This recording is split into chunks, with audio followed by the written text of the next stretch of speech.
Swan Island is a base that is involved in the training of a number of Special Forces soldiers of the Australian SAS.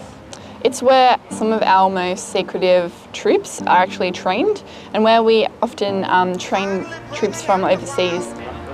So in 2010 a group of activists started looking for a place to target as in protest to the war in Afghanistan. So we wanted to look at how we could most effectively disrupt activities on the base, and we felt that the best way would be to, in public, in view of the police and security they had there, walk through the front gates and onto the base. The 15 of us who had decided previously that we were in a position where we could risk arrest walked onto the bridge and started walking onto Swan Island.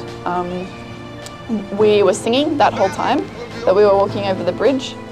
We were singing songs of peace, and we were carrying with us a vine and a fig tree, which are biblical symbols of peace from the small prophet of Micah. We're morally obligated as human beings, as Australian citizens and as Christians, especially for me, to stand up and do something about our involvement in Afghanistan.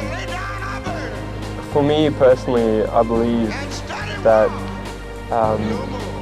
relationships between people, and by extension relationships between nations, don't really work properly if we're basing them on conflict, if we're basing them on physical power.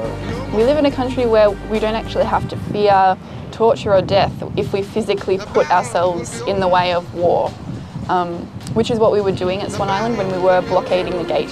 And so I think if we see some violence that is occurring against our brothers and sisters, then we need to do something about that. And that is why I went to Swan Island. There's two primary driving forces for me. One is I'm a Christian. I follow Jesus Christ, and I believe we're called to serve others and to work for a better world. The second is I'm a father. I have two children, and I do really connect with the idea of what if I was a father in Afghanistan? What if I had to watch my children fearing drones flying overhead, fearing night raids, soldiers coming through the front door in the middle of the night? How would I feel as a father over there? And what would I as a father over there expect in terms of other people acting in my defence? So one of my biggest issues is there's just a complete and utter lack of transparency about what Australia is actually doing internationally. And I think as a citizen, it's my right to understand and to know what our role as a nation is in the global scheme of things. Some troops home, but there's going to be a continuing SAS presence in Afghanistan for at least the next decade. So, yeah, what you see in the public and in the media is that we're bringing troops home, but there's actually going to be a presence there for a long time to come, which is kept a lot more quiet. So, yeah, hopefully this case brings that into the light and gets more media attention and public awareness around that.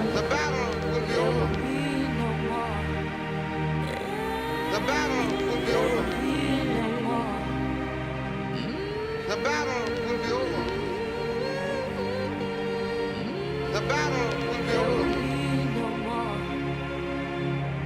The battle will be over.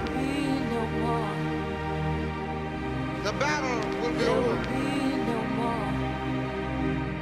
The battle will be over.